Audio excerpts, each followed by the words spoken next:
I am here tonight to tell you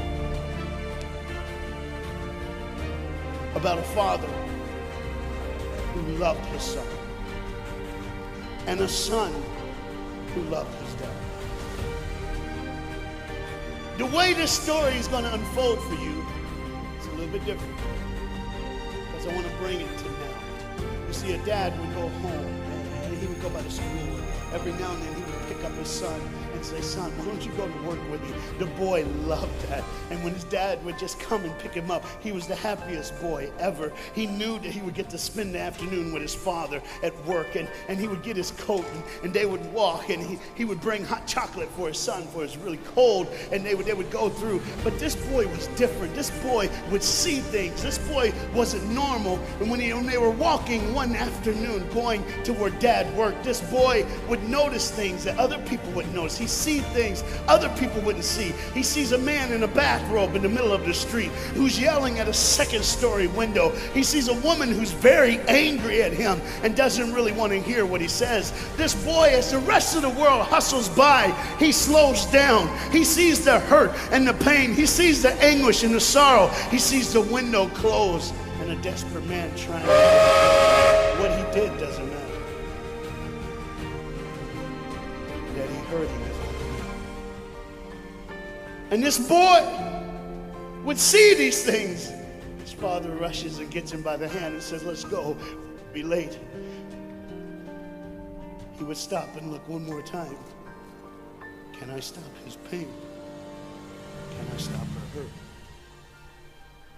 But the boy loved his father. They would go and they would catch the trolley. I think that's what you call it here. We call it a tram. Yeah, I don't know the words, but he would get on there with his dad, and the boy would just notice people. He would look, and that day, one particular, he noticed something as he got on the train. To explain something, as you can hear, there's a train coming, and I got to get through this before the train gets here. He saw a man, he saw a woman. He saw that the man seemed very happy and the woman seemed very sad, and he couldn't understand why they could be together and one be happy and the other be sad. He couldn't understand that, but the little boy knew that there was something wrong. He had this feeling, this instinct that was amazing, how he cared for other people, but he loved none other than his father. He knew his daddy loved him, and as he watched the world and their hurt and their pain, he knew that he would always have a father. But even notice this, I need you to understand as you hear this story and get involved in the life of this man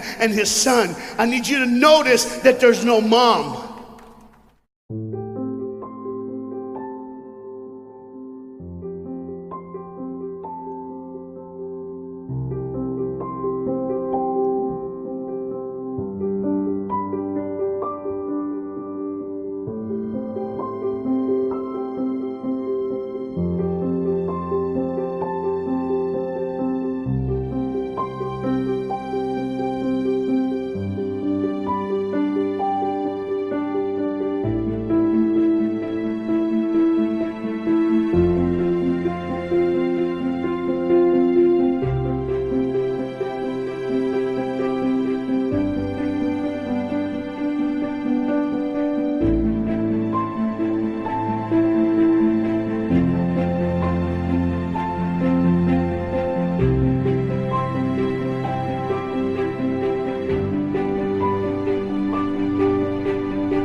The boat needed to come through, so he called, and the man said, okay, I got time. It's a long time before the train should come. So he pulls the lever, as you just saw, and the big, huge stone, steel bridge, the gears started turning. They started cranking the steam. All of a sudden, gears are moving, and that big, huge bridge is just starting to go up. As it rises higher and higher, he has to watch and make sure everything's set, everything's good, everything's fine. As he looks out the window, he can see everything, but the dad, being a good dad, keeps one eye on his work, but the other eye on his baby. One eye on the world, but the other eye on his children. You think God doesn't know where you are? He keeps one eye on his world and one eye on his child. No matter what you've done or where you've been, it's one eye on the world, but the other eye's on you. He's watched you and he's kept you. Even though your train is coming down the track, he understands that. And even though sometimes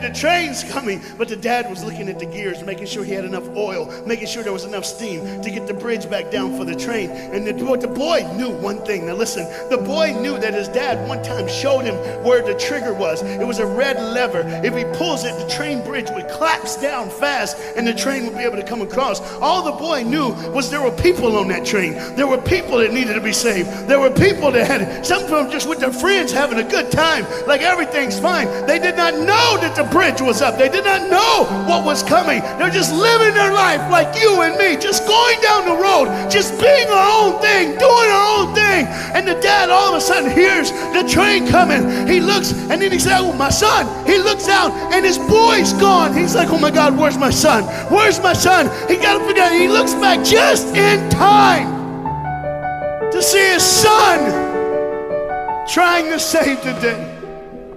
All he had to do was pull that lever. He reaches in to pull it, and the boy pulls too far, and he falls in the hole. Now it's on the father, and God the Father, did you hear me? God the Father has to make a choice. It's his now. Do I save my son, or do I save the world? But they don't even know. They don't even know. The greatest decision of his life, he could blame it on them not seeing the red light. He could blame it doesn't matter anymore. Pull the lever, save the world. Leave it up, save your son. For God so loved the world that he gave his only son.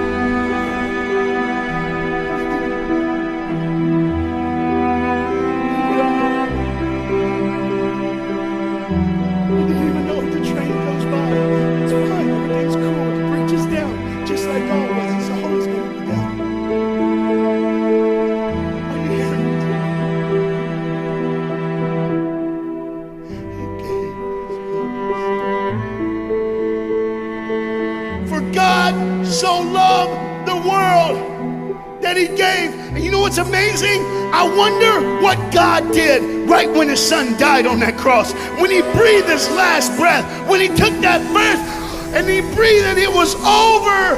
Here's what the Father would look like.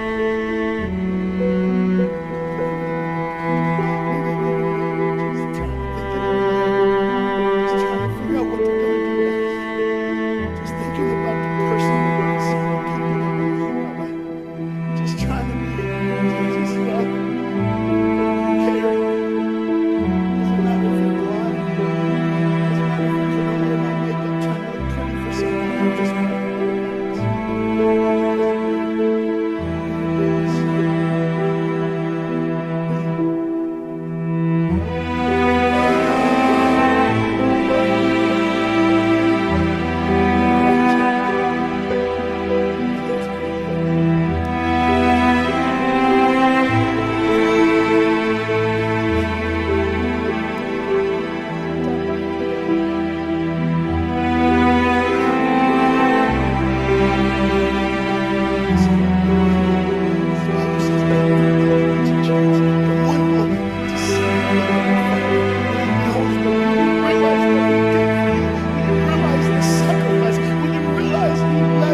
died so that you can live. When you realize what he did, no matter what you're doing, no matter where you're at in this life, no matter what you're a part of, you gotta stop.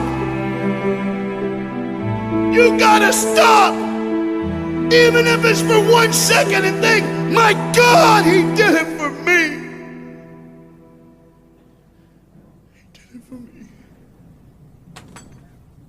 And I pray to God you drop what you're doing. Drop what you're doing. With all the pain and the hurt and the sorrow in the world, he did it for you.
The sin, no matter what the pain, no matter what the sorrow, the sacrifice was perfect. It was perfect. And it was for you. And God the Father watches it all unfold. And all he can say is one word.